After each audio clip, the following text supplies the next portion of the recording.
معرفی رشته پزشکی. رشته پزشکی به تربیت افرادی میپردازه که وظیفه شناخت بیماری‌ها، تشخیص، شیوه‌های مراقبت‌های بهداشتی شامل درمان و پیشگیری از بروز آنها رو به عهده داره. علم پزشکی امروز بسیار گسترده شده و علاوه بر بررسی درمان و شناخت بیماری‌ها به تحقیق و بررسی درباره بیماری‌ها و عوامل بیماریزا نیز میپردازه. طرح 2 ساله. همه دانش آموختگان پزشکی عمومی موظفن بعد از پایان تحصیل طرح 2 ساله‌ای رو تو مناطق محروم بگذرونن. در دوره‌های بالاتر پزشکی نیز این طرح وجود داره.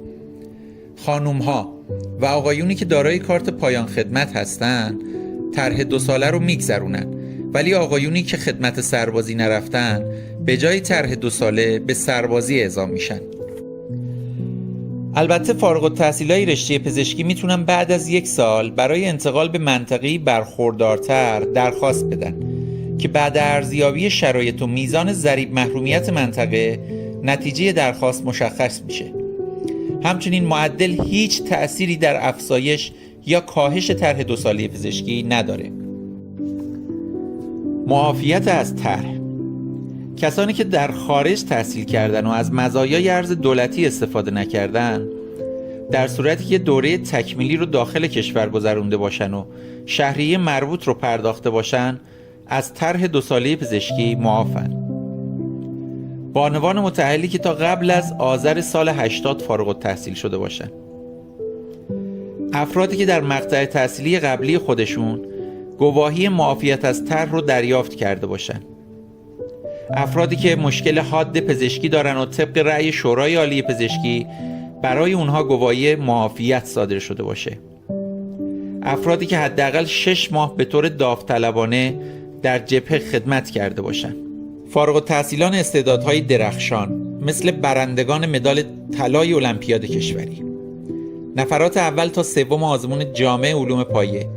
نفرات اول تا 10 کنکور. افراد اول تا 3 آزمون دستیاری تخصصی به استثنای رشته داروسازی و نفرات اول تا 3 آزمون پیش از کارورزی. علاوه بر موارد ذکر شده، دانشگاه میتونه برای بعضی افراد گواهی معافیت بده که شامل مادرانی که حضانت فرزند خودشونو به عهده دارن، آزادگان، همسران و فرزندان آزادگان، فرزندان و همسران شهدا و مفقودین جنگ تحمیلی، تک فرزند خانواده، خواهر و برادر شهید، جانباز بالای 25%، فرزند جانباز بالای 50% و همسر جانباز بالای 70%. افراد فارغ التحصیل در صورت رسیدن به سن 45 سال، افرادی که 4 ماه در انتظار موندن. رشته پزشکی جز پردرآمدترین رشته هاست و همیشه برای اون کار وجود داره. اما با مدرک پزشکی عمومی نمیشه پول سازی کرد و برای رسیدن به درآمد بالا حتما باید تخصص گرفت. بیمارستان‌ها، درمانگاه‌ها، اورژانس‌ها، مطب‌ها و مراکز درمانی خصوصی و دولتی محل کار پزشک‌ها محسوب میشه.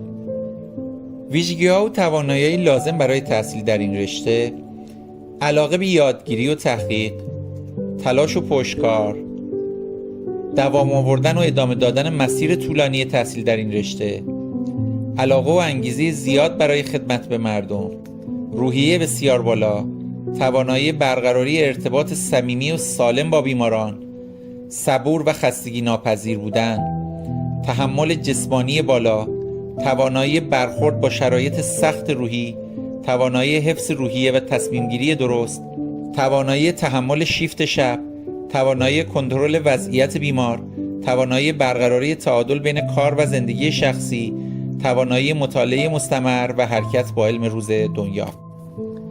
بر اساس تحقیقی که در فصلنامه اخلاق علم و فناوری به چاپ رسیده، ویژگی‌های پزشکی خوب از نظر بیماران عبارتند از خوش اخلاقی و برخورد خوب، سطح علمی بالا و باسوادی، با تجربه بودن و مهارت و تبحر، صبوری و تحمل، با وجدان بودن و وظیفه شناسی، ارائه توضیحات کامل درباره بیماری به بیمار و مراجعان، دلسوزی و خیرخواهی، گوش دادن به حرفهای بیماران، وقت شناسی و منضبط بودن. از مزایای این رشته میشه به موارد زیر اشاره کرد: تنوع فرصت‌های شغلی، بازار کار گسترده، اعتبار اجتماعی بالا، امنیت شغلی و مالی افراد، کاستن از آلام و دردهای انسانها، تنوع در مکانهای فعالیت و حقوق و مزایای خوب. از معایب رشته پزشکی هم میشه به موارد زیر اشاره کرد: قبولی دشوار، زمان زیاد برای مطالعه، مدت زمان تحصیل طولانی، حساسیت بالای شغلی، پزشک سالاری یعنی تبعیضاتی به نفع پزشکان و برخی از کادر درمان در مقابل بیماران، محروم بودن از تعطیلات و تفریحات متداول همسن و سالان، نداشتن درآمد تا پایان دوره تحصیل، قرار گرفتن در استرس صحنه‌های دلخراش و حتی مرگ، نداشتن ساعت کاری مشخص. رشته‌های پزشکی امکان ادامه تحصیل در مقاطع بالاتر یعنی تخصص و فوق تخصص رو دارن. طبیعیه با ادامه تحصیل در مقاطع بالاتر علاوه بر افزایش منزلت اجتماعی، میزان درآمد نیز افزایش پیدا میکنه. امکان مهاجرت برای دانشجوهای پزشکی وجود داره، اما واحدهای گذرانده شده باید مورد تایید دانشگاه مقصد قرار بگیره. شهریه دانشگاه در رشته پزشکی و هزینه تحصیل در هر کشور بسته به نوع دانشگاه متفاوته و شما باید درباره شرایط تحصیلی در مقطع دکترا از دانشگاه مقصد اطلاعات کسب کنید. زمان تحصیل در رشته پزشکی در دانشگاه و کشورهای مختلف متفاوته، اما زبان تحصیلی اکثر دانشگاه‌ها انگلیسیه. در صورت داشتن رزومه قوی تحصیلی، بورسیه تحصیلی و کار در رشته پزشکی در بسیاری از کشورها امکان پذیره. بهترین کشورها برای مهاجرت کاری پزشکان کشورهای کانادا، استرالیا، انگلیس، آلمان، نروژ، سوئد، دانمارک، اتریش و ایالات متحده آمریکا.